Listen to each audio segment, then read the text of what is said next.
Around 3:30 p.m. on October 25, 1974, a 41-year-old man named Carl Hickton was driving his work truck along a paved road winding through the southern part of Wyoming. Carl worked on an oil rig, a demanding, exhausting job that took a massive toll on his body. But today, Carl was leaving work early. He had his hunting gear packed in the back of the truck, and he was heading toward a massive nature preserve known as the Medicine Bow National Forest. Carl was a rugged, experienced outdoorsman, and his favorite thing was to escape into nature, far from the noise of the oil rigs and the pressure of daily life. He was particularly excited about today's trip because he was heading to a very specific remote area within the forest called McMarty Canyon. He had heard from other local hunters that this canyon was a gold mine for finding elk. As Carl drove deeper into the forest, he looked out at the evergreen trees lining the road and the towering, snow-capped mountains in the distance, and he felt a deep sense of peace wash over him. There was really nothing he loved more than being out in the wilderness all by himself. But as he kept driving, the paved road eventually ended, giving way to a very rocky, rough dirt trail. Carl stopped the truck and stared at the path ahead. The vehicle didn't belong to him. It belonged to the oil company he worked for, and Carl was highly responsible. He knew that if he tried to force this heavy truck down this rugged trail, he risked damaging the suspension or popping a tire, and he absolutely did not want to explain that to his boss. So Carl decided to pull over, park safely, and continue on foot. He got out of the cab, gathered his gear, grabbed his hunting pack, loaded his rifle, and locked the doors. The hike along this trail was immediately difficult. Not only was the ground covered in loose rocks, but the trail was also heading uphill. And for Carl, this physical exertion was incredibly difficult because of a severe illness he had suffered from when he was much younger.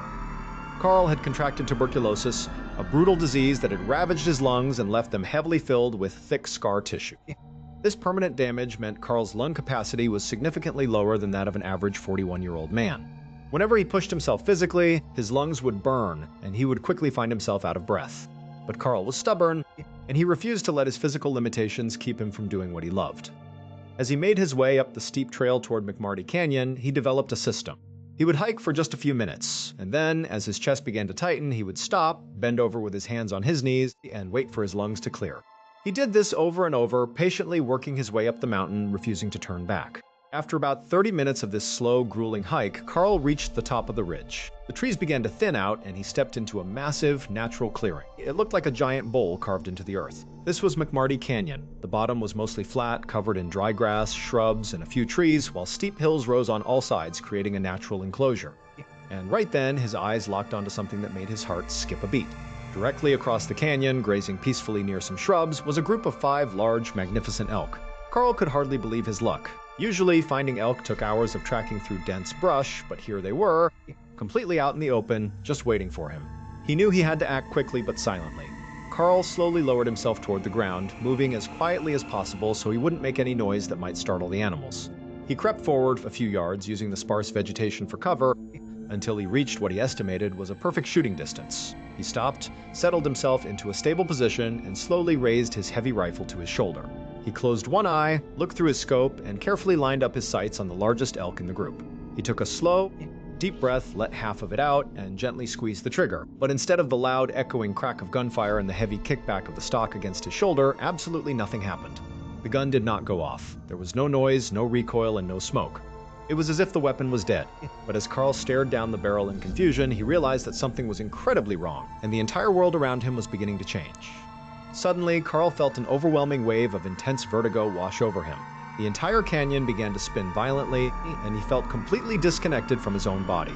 He looked back toward his rifle, and he saw something that defied all physical logic. He realized the gun actually had fired, but the world had slowed down to an impossible crawl. Carl could literally see the bullet emerging from the end of the barrel, but it was moving in extreme slow motion, floating through the air like a tiny insect. He watched, completely paralyzed with shock, as the copper bullet slowly drifted across the canyon toward the elk.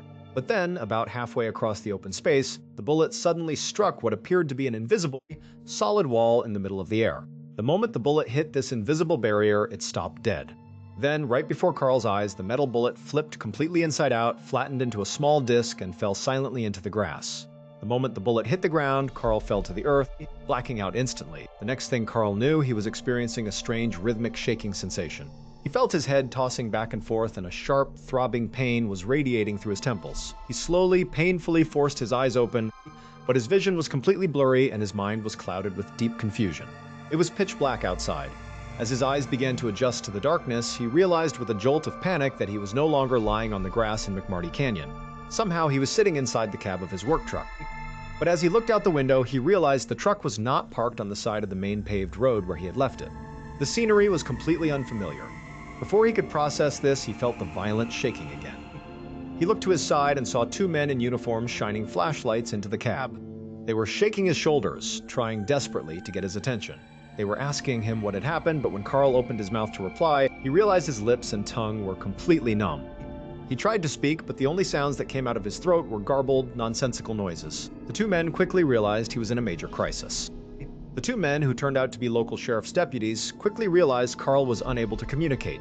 They decided to stop trying to ask him questions for the moment. They opened the truck door, grabbed Carl under his arms, and carefully lifted his limp body out of the cab. They carried him over to their patrol car, placed him gently in the back seat, and immediately drove off toward the nearest medical facility. Carl, completely overwhelmed by exhaustion and confusion, felt his eyes heavying and he blacked out once again. Fast forward to about midnight on October 26th, which was roughly 8 hours after Carl had first collapsed in the canyon. Inside a quiet, sterile room at the Carbon County Memorial Hospital in the town of Rawlins, Wyoming, Carl's wife Marjorie came rushing through the door. Her heart was pounding with fear as she looked at the hospital bed. There lay Carl, hooked up to an intravenous drip and various medical monitors that were quietly beeping in the background. A nurse was standing by the bedside, monitoring his vital signs. Marjorie walked up to the bed and looked down at her husband. Carl's eyes were open, but they were vacant and unfocused. The nurse turned to Marjorie and then looked back down at Carl.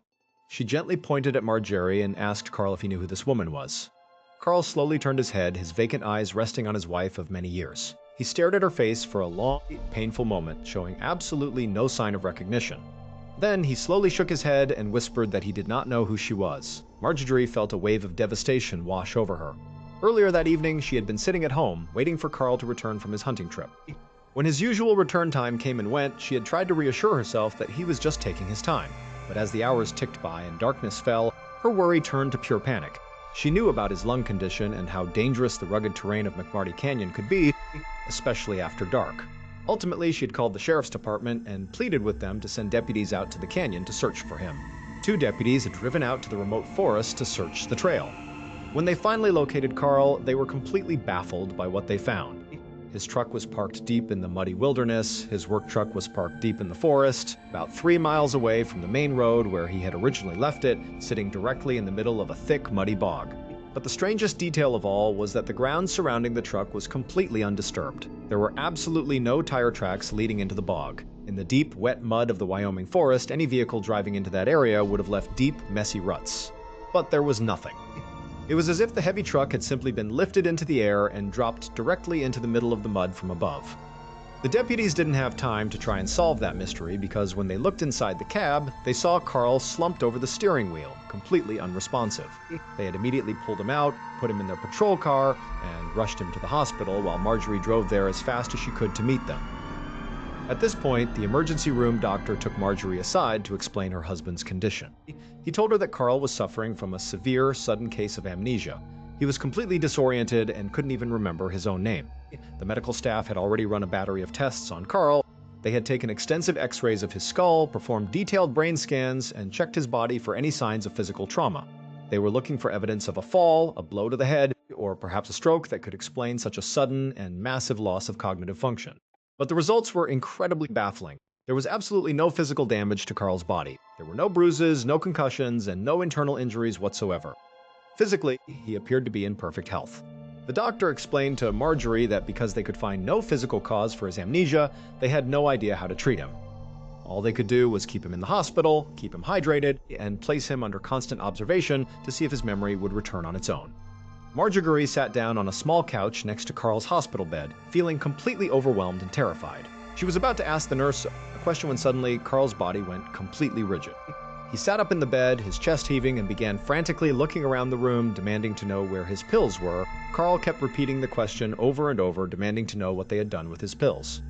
Marjorie was completely confused. Carl did not take any regular medication, and she had no idea what pills he could possibly be referring to. The nurse also looked baffled and shook her head. Marjorie reached out, gently grabbing Carl's hand to try and calm him down. But the moment her fingers touched his skin, Carl yanked his hand away with a look of pure terror, staring at her as if she were a dangerous stranger. Over the next 2 days, Carl remained in the hospital under close watch. Slowly, some of his basic cognitive functions began to return. He was finally able to remember his own name, and he eventually recognized Marjorie as his wife. However, he still had absolutely no memory of the hours he spent in McMarty Canyon. Because Carl's physical health was perfectly stable and the doctors could find no medical reason to keep him, they decided to discharge him. The doctor told Marjorie that being back in a familiar, comfortable environment would likely be the best medicine for him. But when they got home, Carl was uncharacteristically quiet, staring blankly out the window. Carl seemed like a completely different person, hollowed out and deeply disturbed by something he couldn't put into words. Every now and then, the quietness would vanish and Carl would suddenly become frantic. He would stand up and start pacing around the house, searching through drawers and cabinets, asking where his pills were. And then he would look at Marjorie with a face full of distress and tell her that someone had stolen his elk. Marjorie would try to talk to him, asking him what he meant by his pills and who could have possibly taken his elk. But Carl would just look at her with deep confusion. It was clear that Carl was just as frustrated and terrified by his mental state as Marjorie was. But then, a few days after they returned home, something shifted. Carl sat down next to Marjorie on the living room couch, looked directly into her eyes, and told her that he had just remembered something incredibly specific. He described watching the bullet emerge from the end of the barrel and float through the air in slow motion. He told her how he watched it drift across the open space, only to collide with an invisible wall, turn inside out, and fall to the ground. When Marjorie heard this story, her initial reaction was deep skepticism. She figured that Carl's mind, desperate to fill in the terrifying blanks of his missing memory, had simply manufactured this bizarre, dreamlike scenario. But then, a short time later, Marjorie decided to do some laundry. She gathered up the dirty clothes, including the heavy, rugged hunting jacket that Carl had been wearing on the day he disappeared into McMarty Canyon. Before tossing the thick jacket into the washing machine, she did what she always did. She began checking all of the pockets to make sure they were empty. She reached her hand deep into one of the front pockets, and her fingers brushed against something small, hard, and metallic. She pulled her hand out and opened her palm. Resting in the center of her hand was a flat, circular copper and lead metal disc. It looked exactly like a high-caliber rifle bullet that had been violently turned completely inside out and flattened into a perfect circle. Realizing that her husband's story might not have been a hallucination, Marjorie decided they needed to seek help. A few weeks later, they were sitting in a quiet office with Dr. Leo Sprinkle. Dr. Leo Sprinkle was a respected professor of psychology at the University of Wisconsin who specialized in using hypnosis to unlock deeply repressed memories. Dr. Sprinkle welcomed them into his office and had Carl sit in a comfortable, reclining chair. Dr. Sprinkle sat opposite Carl and spoke in a very calm, soothing, and deliberate voice. He instructed Carl to close his eyes, to let his chin drop down toward his chest, and to focus entirely on the rhythm of his breathing. He guided Carl deeper and deeper into a state of total relaxation. After several minutes of this, Dr. Sprinkle told Carl that his mind was ready to remember and asked him to describe what happened next. With his eyes closed and his voice remarkably calm and steady, Carl began to speak. He described the moment he pulled the trigger, the slow-motion flight of the bullet, and the way it struck the invisible wall and flattened. He said that as the bullet fell to the ground, he also felt himself falling, losing consciousness. But under hypnosis, Carl revealed that he only blacked out for a split second. When he opened his eyes, standing directly over him on the grass was a tall, imposing, and highly unusual figure. Carl described this being in vivid detail. He said it was roughly human-shaped, but it was wearing a very tight, dark, one-piece bodysuit similar to a scuba suit. The creature's skin was a strange, dull yellowish color, and its face was deeply unsettling. It had very small, dark eyes, absolutely no visible ears, and its mouth was a thin, featureless line with no lips whatsoever. Two thin antennas extended out of the creature's forehead.